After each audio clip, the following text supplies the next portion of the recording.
갈멜산상의 그 위대한 영적 승리 직후에 깊은 영적 침체와 우울증에 빠져버린 엘리야를 찾아오시는 하나님 이야기를 어제 우리가 살펴보았습니다. 큰 승리 후에 또 이렇게 큰 시험이 찾아올 수 있음을 깨닫게 됩니다. 그래서 항상 우리가 흔히 하는 말로 잘 나갈 때 조심해야 된다, 이런 말을 많이 하는데요. 잘 나갈 때. 그래서 김호중이라는 가수가 아주 인기 절정이었는데 음주운전에 뺑소니에 거짓말까지 해가지고 지금 엄청난 비난을 받고 보니까 거의 뭐 그 정도 되면 그냥 가수로서 그 생명이 끝났다고 봐야죠. 사랑과 존경을 먹고 사는 직업인데, 그래서 우리끼리 그러니까 잘 나갈 때 조심해야 돼, 그런 걸 많이 하잖아요. 인기 정상에서.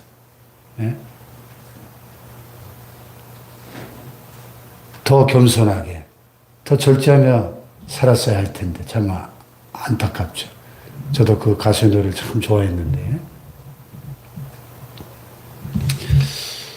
자, 엘리야가 그 850대 1의 어마어마한 대승리를 거두었지만은 당장 눈앞에 자기가 바랐던 영적 대개혁과 부흥이 일어날 줄 알았는데 오히려 이세벨이 자기를 죽여버리겠다고 하는 협박을 받으니까 어제 살펴본 것처럼 그가 이 형편을 보고 일어나 도망하니라. 상황과 환경에 집중하는 순간 그 위대한 영적 전사였던 엘리야도 급전직하 나락으로 떨어져 버리는. 그래서 그 원인을 우리가 어제 여러 가지로 살펴보았습니다만은 첫째는 그의 육신이 너무 지쳐 있어요. 번아웃. 여러분, 우리 인간은 영적인 존재지만 동시에 또 육적인 존재이기도 하거든요. 이 육체가 지치면 우리의 속사람도 함께 번아웃이 돼요. 그래서 우리가 이 몸 관리도 잘해야 돼요, 사실. 운동도 해야 되고, 쉴 때는 푹 쉬어줘야 되고, 잘 먹고, 건강을 잃어버리면 다 잃어버리잖아요. 주변에도 보면. 그래서 하나님 주신 이 육신도 잘 관리하는 것이 우리의 임무예요, 임무. 너희 몸은 하나님의 성전인 것과 하나님의 성령이 너희 안에 거하시는 것을 알지 못하느냐. 우리의 몸은 하나님의 성령이 거하시는 성전이에요, 성전. 성전 관리 잘해야죠. 엘리야가 생명을 건 영적 전투를 하면서 얼마나 많은 에너지를 쏟았겠어요. 그래, 육신인지라 지치고 탈진하고, 그러니까 영적 침체가 같이 오잖아요. 그래서 하나님 그걸 어떻게 회복시키십니까? 로뎀나무 아래 누워서 죽여주세요 하는 엘리야에게 푹 잠들게 하시고, 또 깨어났을 때 천사를 보내서 천사가 어루만지며 마사지 해주고, 떡과 숯불에 구운 떡과 물 한 병을 넣고 먹고 마시고 또 자고, 또 마사지 해주고, 또 깨어서 또 먹고 마시고, 이러면서 그의 지친 몸을 회복시켜 주십니다. 그리고 그 음식과 물의 힘을 의지해서 40주 40야를 걸어서 하나님의 산 호렙에 이르렀다 그랬어요. 모세가 하나님을 만나 십계명을 받았던 그 거룩한 산, 그 신의 산으로 인도하신 거죠. 거기서 하나님이 그를 만나 주십니다. 그런데 참 특이한 것이, 너는 나가서 여호와 앞에서 산에 서라.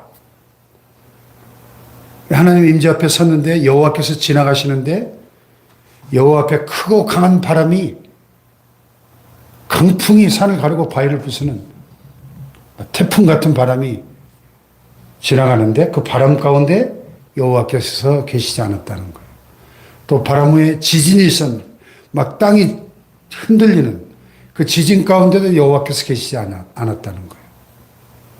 또 지진 후에 불이 있었는데 불 가운데도 여호와께서 계시지 않았다.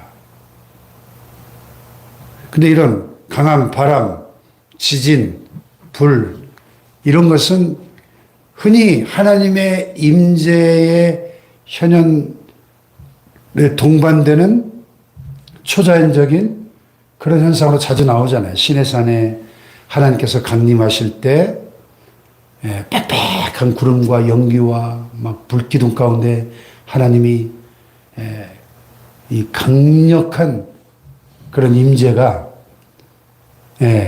모세가 시내산에 올라갔을 때 그렇게 나타났지 않습니까? 또 조금 전에 엘리야는 하늘로부터 불이 떨어지는 그런 체험을 하고 왔잖아요.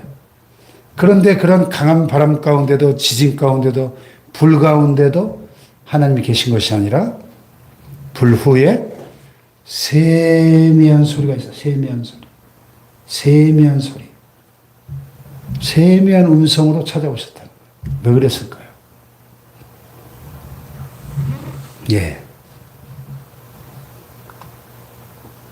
하나님은 때로 강한 바람 가운데 오순절 성령의 불이 임할 때 급하고 강한 바람 같은 임재로 때로는 강력하게도 임재하시지만은 또 때로는 하늘에서 불이 떨어지는 뜨겁게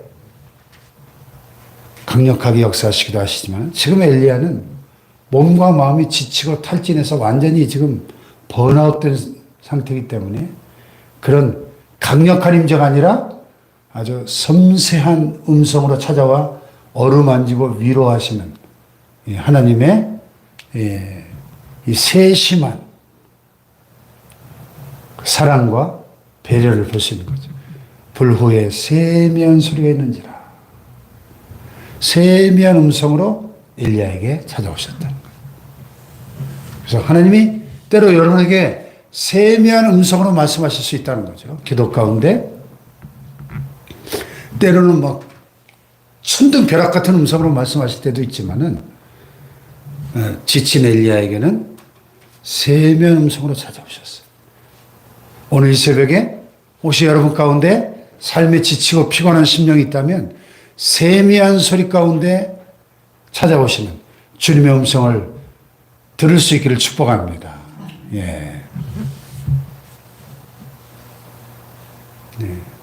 저 장미꽃 위에 이슬 아직 맺혀 있는 그때 귀에 은은히 소리 들리니 주 음성 분명하다. 파니 제인 크로스비 여사가 지은 찬송가 가사에도 보면은 저 장미꽃 위에 이슬이 아직 맺혀 있는 그 고요한 시간에 귀에 은은히 들려왔던 그 세미한 음성, 주 음성 분명하다. 내가 너를 사랑하노라. 내가 너와 함께하노라. 이 주의 음성이 세미하게 우리 귓가에 들려오는 것이죠. 할렐루야. 세미한 소리.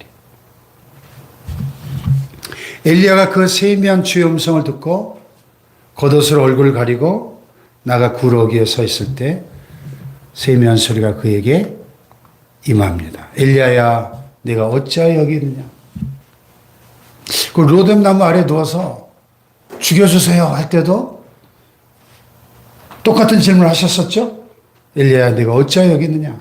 어제 본문에도. 그죠?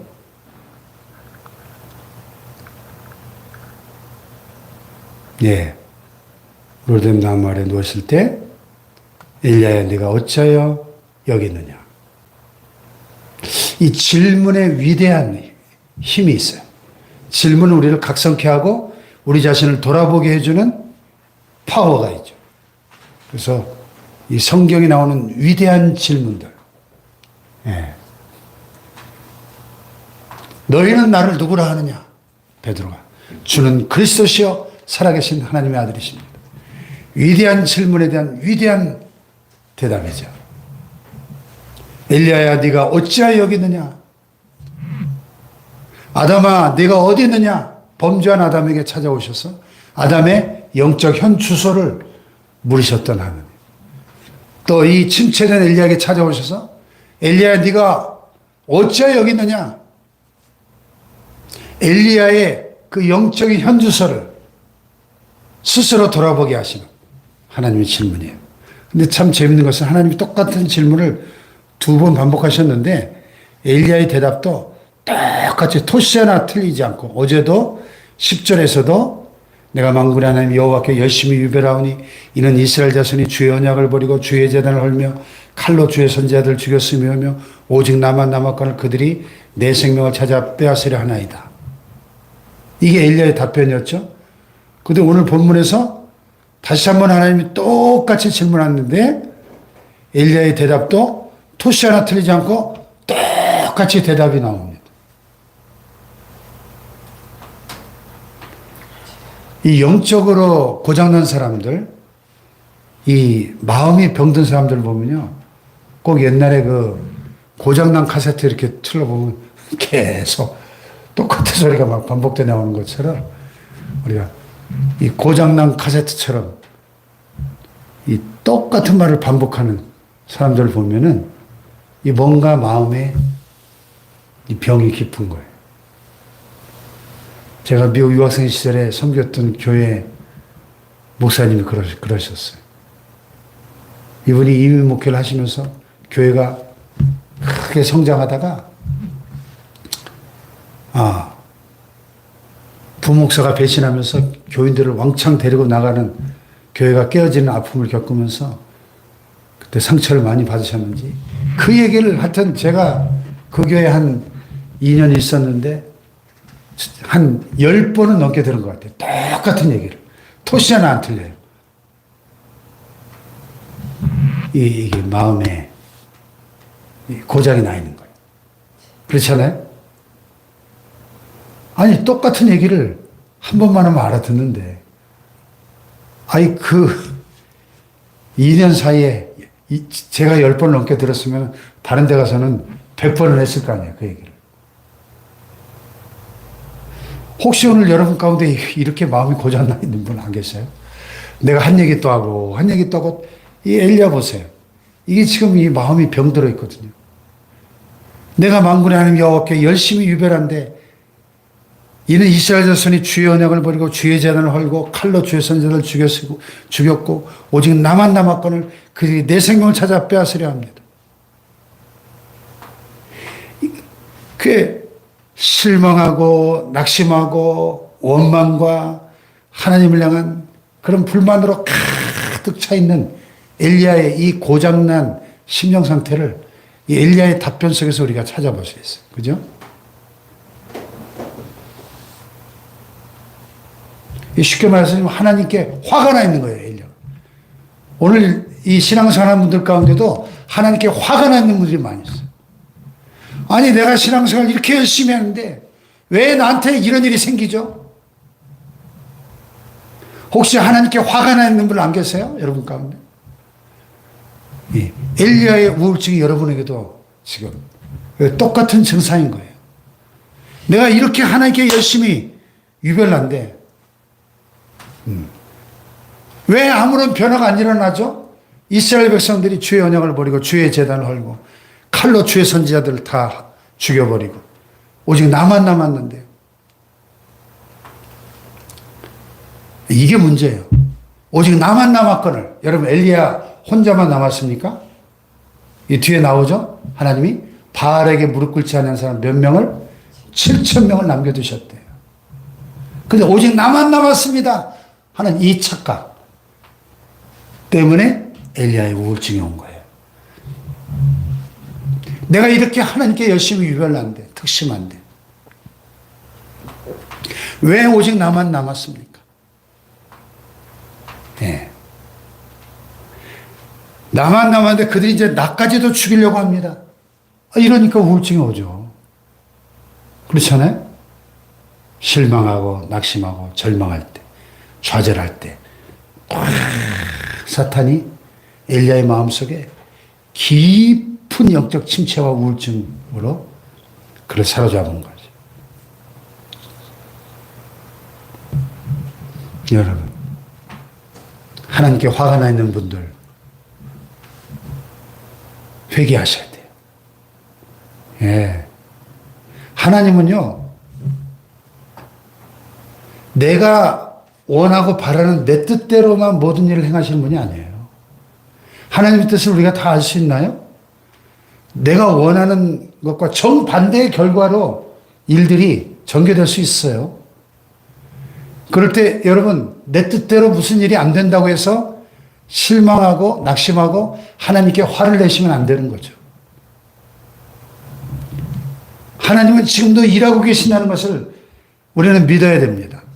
하나님의 뜻을 신뢰해야 돼요. 그게 믿음이죠. 결과가 내 뜻대로 전개되지 않아도. 왜 모든 일이 내 뜻대로 펼쳐져야 되죠? 예. 자, 지금 이 14절의 엘리야의 대답 속에는 지금 엘리야가 원하는 대로 아무것도 되는 일이 없으니까 하나님께 지금 화를 내면서 항의하고 있는 거예요. 그랬더니 하나님께서 15절 이하에 오히려 이 현재 상황에 대한 설명은 하나도 없고 지금 엘리야가 지금 구구절절 하나님께 지금 따지고 있는 거잖아요. 거기에 대한 설명은 없고 완전히 엘리야가 생각하지도 못했던 새로운 사명들을 보여요. 새로운 사명. 엘리야에게 남은 사명이 있다는 거예요. 남은 사명. 그게 뭡니까? 첫째, 너는 내 길을 돌이켜 광야를 통하여 다메섹에 가서, 다메섹은 시리아의 수도죠. 오늘날 시리아. 그 당시에는 아람 나라로 불렀던 이스라엘 북쪽에 아람 나라로 가서 하사엘에게 기름을 부어 아람의 왕이 되게 하라. 첫째. 두 번째는 님시 아들 예후에게 기름을 부어 이스라엘 왕이 되게 하라. 둘째. 세 번째는 아벨 무올라 사바스 아들 엘리사에게 기름을 부어 너를 대신하여 선지자가 되게 하라. 자, 아람 나라의 왕을 세우고 이스라엘 나라의 왕을 세우고 또 엘리야의 후계자 선지자로 엘리사를 세워라. 얼마나 중요한 사명이에요. 두 나라의 왕을 세우고 자신의 후계자 엘리사 선지자를 기름 부어 세우는 이 막중한 사명이 엘리야에게 아직도 남아있다는 겁니다. 예. 새로운 사명을 부여하세요.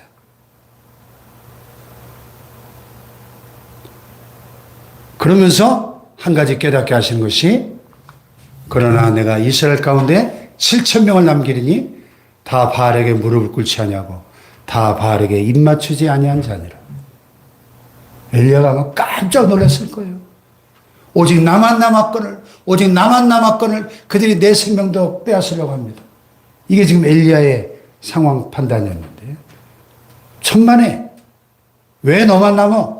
7,000명을 내가 남겨뒀다. 7,000명. 바알에게 무릎 꿇지 않은 7,000명.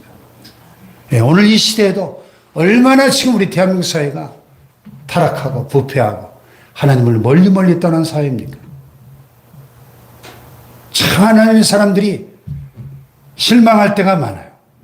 왜 우리가 그렇게 기도했는데, 왜 우리가 그렇게 하나님을 위해서 엘리야처럼 유별난 열심을 가지고 하나님을 섬기는데도 왜 우리 사회는 이 모양이 꼴인가?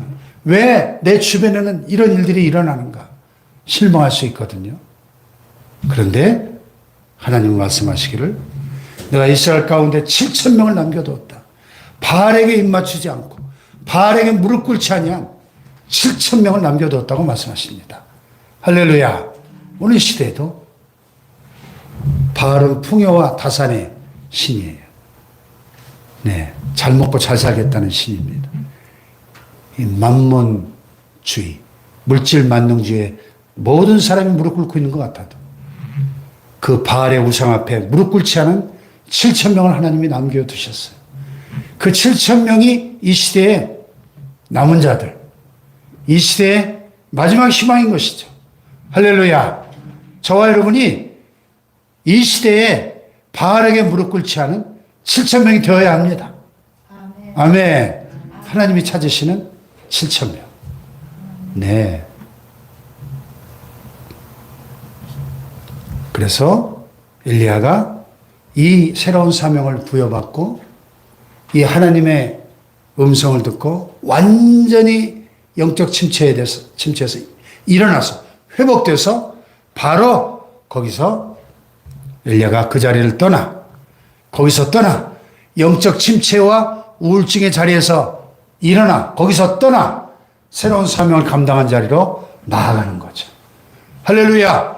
오늘 우리가 영적 침체와 우울증에서 거기서 떠나 새로운 사명의 자리로 나아갔던 엘리야처럼 이 시대에 우리에게 주신 하나님의 사명을 발견하고 사명을 감당하는 회복된 하나님의 사람들 되시기를 주님의 이름으로 축복합니다.